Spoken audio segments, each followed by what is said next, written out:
हरे राम राम राम हरे हरे, हरे कृष्ण कृष्ण कृष्ण हरे हरे। हरे राम राम राम हरे हरे, हरे कृष्ण कृष्ण कृष्ण हरे हरे। हरे राम राम हरे हरे, हरे कृष्ण कृष्ण कृष्ण हरे हरे। प्यारे भाइयों और बहनों, आज हम पहली बताई हुई बातों को ही दोबारा से नए प्रकरण के रूप में कहने की भगवत प्रेरणा हो रही है। तो आओ आज हम हमारे सनातन धर्म में पूर्व में जो प्रचलित प्रथाएं थीं, जो हमें किसी भी व्यक्ति को जिसकी इच्छा हो तो जन्म मरण से मुक्त करने वाली थीं, उनको याद करते हैं। वो हैं 4 आश्रम और 4 पुरुषार्थ। यानी इस बात पर मैंने पहले भी बहुत चर्चाएं की हैं, लेकिन आज स्पेशली इस बात पर पुनः चर्चा करते हैं और इस प्रकरण का नाम रखते हैं 4 आश्रम और 4 पुरुषार्थ। तो 4 आश्रम, जैसा कि आप जानते हैं, हमारे समाज में 4 आश्रम हैं। नंबर 1 ब्रह्मचर्य आश्रम, नंबर 2 गृहस्थाश्रम, नंबर 3 वानप्रस्थ आश्रम और नंबर 4 संन्यास आश्रम। और हमारे जो पुरुषार्थ हैं 4, वो आप जानते हैं, धर्म, अर्थ, काम और मोक्ष। तो ये चारों हमें पुरुषार्थ याद करनी। पुरुषार्थ का दूसरा अर्थ होता है फल। 4 पदार्थ 4 फल, ऐसे शास्त्रों में पुरुषार्थ को भी फलों के नाम से, यानी 4 फल, पदार्थ यानी सबसे बड़ी चीज़, अर्थात 4 लक्ष्य हमारे जीवन में दिए गए हैं, उनको 4 पुरुषार्थों के नाम से हम जानते हैं। तो ये हमारे यहाँ ऐसी बड़ी वैज्ञानिक व्यवस्था थी कि हमारी संस्कृति में जो पैदा होता, अगर वो चाहे तो वो जन्म मरण से अवश्य ही मुक्त हो जाता। तो उसके लिए यहाँ व्यवस्थाएं की गई थीं, उस पर हम आज विचार करते हैं। हालांकि मैंने इस पर पहले बहुत विचार किया है। देखिए, पहला, जैसे ही बच्चा जन्म लेता तो उसके बाद उसको यज्ञोपवीत संस्कार करा के विद्याध्ययन के लिए गुरुजी के पास भेज दिया जाता था गुरुकुल में, और वो बच्चा ब्रह्मचर्य आश्रम का पालन करता। और ब्रह्मचर्य आश्रम में उसे सारी विद्याएं उसको बता दी जाती, और उसके साथ साथ ये भी बता दिया जाता कि हे विद्यार्थी, हे ब्रह्मचारी, तू इस जन्म में यहाँ आया है, लेकिन उसका एक लक्ष्य है, इस मानव के जन्म को प्राप्त करके जन्म मरण से मुक्त होने के लिए तू आया है। और अब तेरा एक ही उद्देश्य है कि तू इस यहाँ से मुक्त हो जा। इस चक्कर में जो तू घूम रहा है, कभी घोड़ा बनता है, कभी गधा बनता है, कभी सूगर बनता है, कभी कुत्ता बनता है, कभी स्वर्ग में जाता है, कभी नरक में जाता है, कभी वृक्ष बनता है, कभी पहाड़ बनता है, कभी पता नहीं क्या क्या कष्ट भोगता है। और हर एक योनि में जा कर के तू जन्म मृत्यु और जरा व्याधि नामक इस एक बड़ी बुरी बीमारी से फंसा हुआ है, इससे मुक्त हो जा। तो उनके लिए बताया जाता, और सारी विद्याएं उसको सारे शास्त्रों के माध्यम से समझाई जाती, उसका एक उद्देश्य बता दिया जाता। उसके बाद उससे पूछा जाता, जब लगभग 25 साल की उम्र पूरी हो जाती, कि बता भाई ब्रह्मचारी, संसार में जितने भी भोग हैं वे तमोगुणी, रजोगुणी और सतोगुणी, यानी 3 गुणों के ही अंतर्गत आते हैं। तो उनमें से क्या तुझे किसी को भोगने की इच्छा है? जैसे मैंने बार बार बता दिया, तमोगुणी भोग हैं हमारे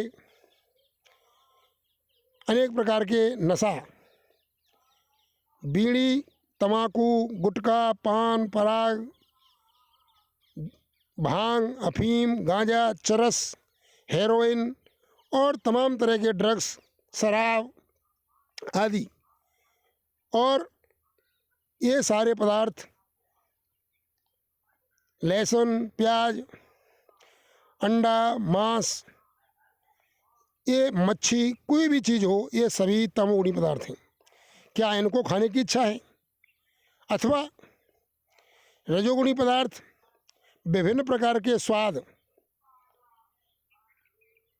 का, मतलब पांचों विषय, जैसे जीव के विषय, खट्टे, मीठे, चटपटे, मसाले युक्त पदार्थ खाना, गाने बजाने सुनना, नाचना, संगीत सुनने की इच्छा करना, और त्वचा को आनंद दिलवाने के यानी स्पर्श के, इनमें मुख्य आता है स्त्री सुख आदि आदि। जो पांचों विषय के पदार्थ हैं, वो उन्हें जो विषय हैं वो रजोगुणी हैं, उनको छोड़ने की या उनको भोगने की इच्छा है।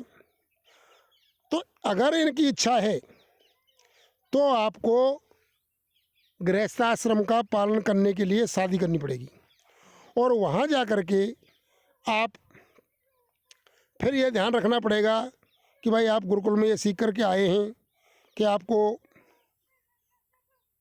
आपको इस जन्म मरण से मुक्त होने के लिए सारी वासनाएं त्यागनी है। ये मैंने बार बार बता दिया, जन्म मरण का कारण मात्र इच्छा है, और इच्छा को त्यागने के लिए ही मनुष्य जन्म भगवान ने हम पर कृपा करके दिया है।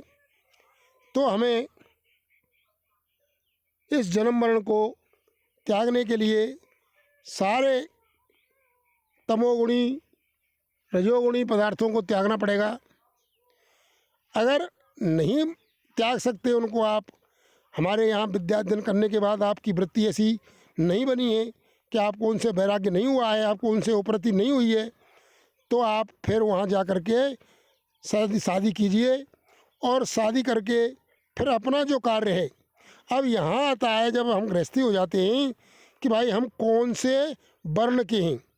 जो भी वर्ण यानी स्वभाव और कर्म, किस काम को करने में हमारा अच्छा स्वभाव है, तो उसके हिसाब से आप अपना कोई कार्य कीजिए, शादी कीजिए। यहाँ पर कोई जाति से और ईश्वर प्राप्ति पर कोई इफेक्ट पड़ने वाला नहीं था। हमें क्या करना है, हमें अपनी इच्छाएं छोड़नी है, तामसिक इच्छाएं, राजसिक इच्छाएं और सात्विक इच्छाएं। तो हमें वहाँ से आकर के ब्रह्मचर्य आश्रम में अगर हम अपनी इच्छाओं को बिना भोगे नहीं छोड़ सकते, तो हमें भोगने के लिए गृहस्थ में हमें शादी करके रहना पड़ता है। और यहाँ रहना पड़ता था, और वहाँ अपने भोगों को धर्म पूर्वक अर्थ कमाओ, यानी अब पुरुषार्थ चालू होते थे।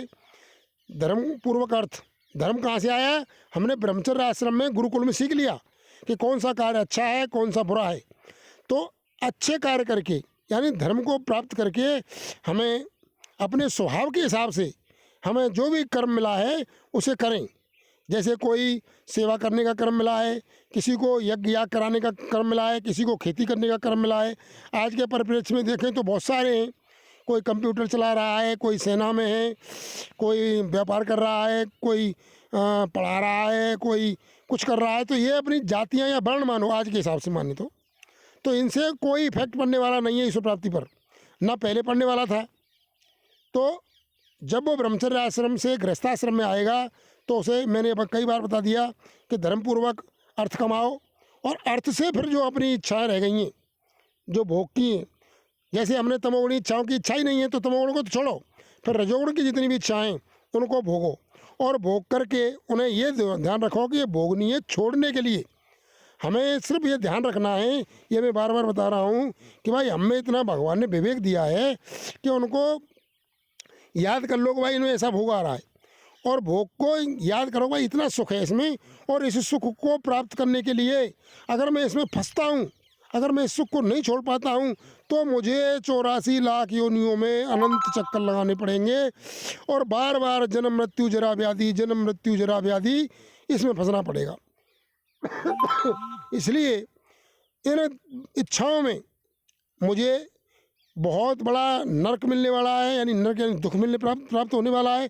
और अगर मैं इच्छा को छोड़ देता हूँ, इच्छा निवृत्ति हो जाती है, तो मैं फिर मुक्त हो जाऊंगा और फिर मैं एक परमानंद स्वरूप परमात्मा के पास रहूँगा। उन्हें देख करके ही सारी भोग वासनाओं से अनंत गुना सुख मुझे प्राप्त होगा और मैं अपने स्वरूप को प्राप्त हो जाऊंगा। ईश्वर अंश जीव अविनाशी चेतनमल सहज सुख राशि, यानी हमारा जो स्वरूप है सच्चिदानंद स्वरूप, वो हमें प्राप्त हो जाएगा अगर हम इन तमोगुणी रजोगुणी और सतोगुणी इच्छाओं को त्याग देंगे। तो इस उद्देश्य को अपने साथ रख कर के वो उन इच्छाओं से निवृत्ति की कोशिश करता है। भोगने की इच्छा है और बिना भोगे नहीं छूट रही है उस इच्छा, तो उसे भोग करके और त्यागने के मानस से वो गृहस्थ में आता था।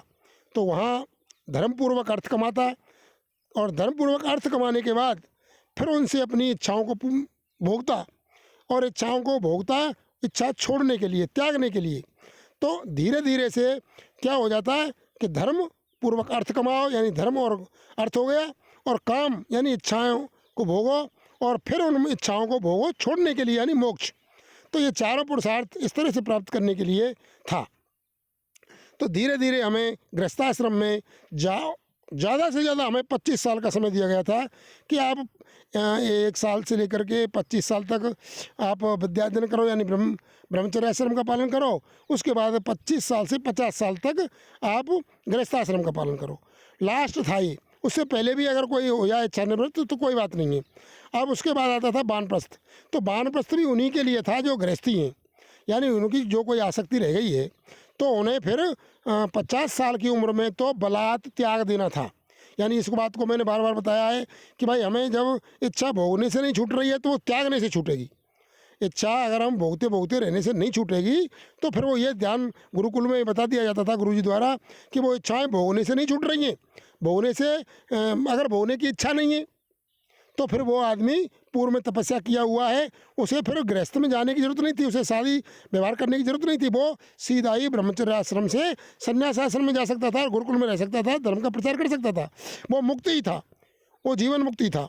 लेकिन जो आदमी भोग वासनाओं को गुरुकुल में सुन करके या पढ़ करके या विद्याध्ययन करके थोड़ी बहुत तपस्या करके नहीं छोड़ पा रहा है तो उसको गृहस्थ में आना था और गृहस्थ में उनको भोगना था। और भोगना था किसके लिए? त्याग के लिए। अगर वो गृहस्थ में 50 साल की उम्र तक यानी 25 साल में भी नहीं छोड़ पा रहा है तो फिर गुरुजी का वो सिद्धांत याद करना था कि भाई अब ये त्याग से ही छूटेगी, और फिर उसे बलात् त्यागना था। इच्छा होते हुए भी त्याग देना, उसे ही शास्त्रों में त्याग कहा गया है। और कुछ दिन के बाद आप देखेंगे कि जब आप बलात् त्याग देंगे तो फिर वो आ जाएगा, उसमें वैराग्य हो जाएगा। यानी उसमें एक तरह से ऐसी स्थिति आ जाएगी, न तो भोग की इच्छा होगी और ना ही भोग आकर्षित करेगा, ना ही उसमें मतलब बुरा लगेगा, मतलब कोई उदासीनता आ जाएगी, उसको कहते हैं वैराग्य। और उसके बाद जब 12 साल के लगभग ये समय बीत जाएगा तो और आप उसमें ये सोचते रहेंगे कि भाई अगर मैं भोगूंगा तो मैं नरकों में गिरूंगा, अर्थात महान 84 लाख योनियों के चक्कर में पड़ूंगा, और अगर मैं इसे छोड़ दूंगा तो मैं मुक्त हो जाऊंगा, भगवान के लोक में चला जाऊंगा, वैकुंठ में चला जाऊंगा, गोलोक में चला जाऊंगा, या साकेत लोक में या शिवलोक में या फिर अन्य दूसरे लोकों में चला जाऊंगा। तो वहाँ मैं भगवान के साथ रहूँगा, भगवान के दर्शन करूँगा, और भगवान के साकार दर्शन का फल इतना आनंददायी है कि ये तो बिल्कुल ही बहुत बुरी विषय है, ये तो कुछ भी नहीं है वहाँ, तो विषय की वहाँ याद ही नहीं आएगी। तो वो एक ऐसी स्थिति है, वहाँ पहुँच करके फिर ये सब चीज़ें अच्छी नहीं लगेंगी, आकर्षित नहीं करेंगी। तो इस स्थिति को ध्यान करते हुए वो फिर उसे भोगों को त्यागता है, और त्याग करके वो धीरे धीरे फिर क्या आता है कि वो मान लीजिए 50 साल की उम्र हो गई और भोगों की इच्छा बनी हुई है, तो फिर उसको क्या है, ब्रह्मचर्य आश्रम, गृहस्थाश्रम और फिर वानप्रस्थ आश्रम में जाना पड़ता है 50 साल के बाद। यानी वो हठात त्यागना होता है इसको, और बिल्कुल ही भोग से अलग होकर के और तपस्या करनी पड़ती है 25 साल। तो फिर वो स्थिति है कि वो त्याग हो गया, वैराग्य और उपरति, उसे तीनों प्राप्त वानप्रस्थ में हो जाती हैं। उसके बाद फिर वो एकदम इच्छा रहित हो जाता है, और इच्छा ही जीवन का कारण है, बंधन का कारण है, जन्म मृत्यु का कारण है, और जन्म मृत्यु से ही जन्म मृत्यु जरा व्याधि प्राप्त होती है। तो वो दुखों से अलग हो जाता है वानप्रस्थ में। फिर वो कहीं भी रहे वो सन्यासी हो जाता है। सन्यासी का मतलब है उससे सारी इच्छाओं का न्यास कर दिया है उसने, उसके कोई इच्छा नहीं रही, न मान की न भोग की, न धन की, न पुत्र की, न वित्त की, न किसी भी प्रकार की कोई इच्छा नहीं। सारी इच्छाओं का न्यास करना यानी उनको नष्ट कर देना, यानी उसको त्याग देना, उसे कहते हैं संन्यास।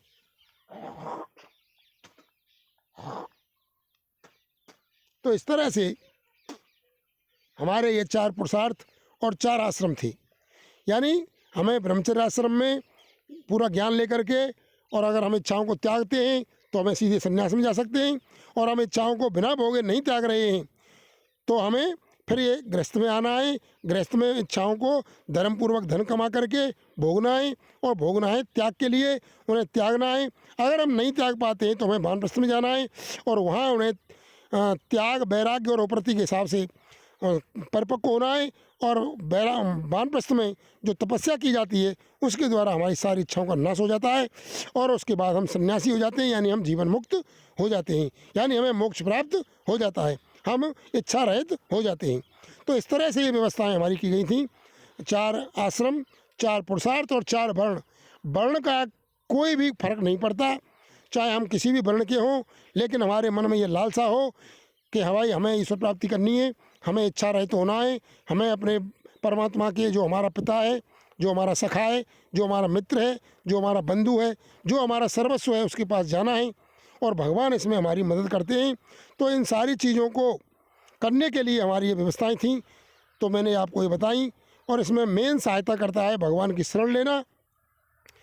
और आज कलयुग की बातें करें तो आज भगवान की शरण ले लो, और भगवान के नाम का जो कलयुग का मेन मंत्र है, हरे राम राम राम हरे हरे, उसको हरे कृष्ण कृष्ण कृष्ण हरे हरे, इसका जाप करते रहो, और भगवान से प्रार्थना करते रहो, हे भगवान मैं कुछ नहीं जानता, मुझे तो इन कामनाओं से दूर करो, मुझे अपने चरणों में बुलाओ। हे नाथ, मेरी सारी जो भी गंदी गंदी आदतें हैं, जो भी भोग की वासनाएं, मैं उन्हें नहीं त्याग सकता। हे भगवान, वो मेरी मदद करो। और आप भी प्रयास करें, और इस तरह से भगवान से कातर स्वर से प्रार्थना करें, तो भगवान की कृपा से आप जो पूर्व काल में, यानी पहले जब ये व्यवस्थाएं थीं, उस समय जिस फल को आप प्राप्त करते थे उसको यहाँ बहुत ही जल्दी कलयुग में प्राप्त कर जाओगे, क्योंकि कलयुग में भगवान की विशेष कृपा हम पर होती है। ये कलयुग का बड़ा फ़ायदा है, लेकिन ऐसी बातें सुनने को कम मिल पाती हैं। शास्त्रों का भी गलत अर्थ लोगों द्वारा किया जाता है, और पता नहीं क्या क्या प्रचार किया जाता है, क्योंकि कलयुग की महिमा है, कलयुग में ऐसा ही होता है। इसलिए इन बातों को आप समझें, ठीक से समझें, और अपना कल्याण करें। इस बात को इस तरह से समझते हुए, भगवान से प्रार्थना करते हुए, और आप अपना उद्धार करें, कल्याण करें, परम गोलोक धाम प्राप्त करें, अपना वैकुंठ प्राप्त करें, शिवलोक प्राप्त धाम प्राप्त करें, और अपना आनंद को प्राप्त करें, क्योंकि भगवान के पास जाना, इससे बड़ा आनंद दुनिया में कोई नहीं है। इस बात को आप समझें और अपना कल्याण करें। धन्यवाद। ओम बोलो।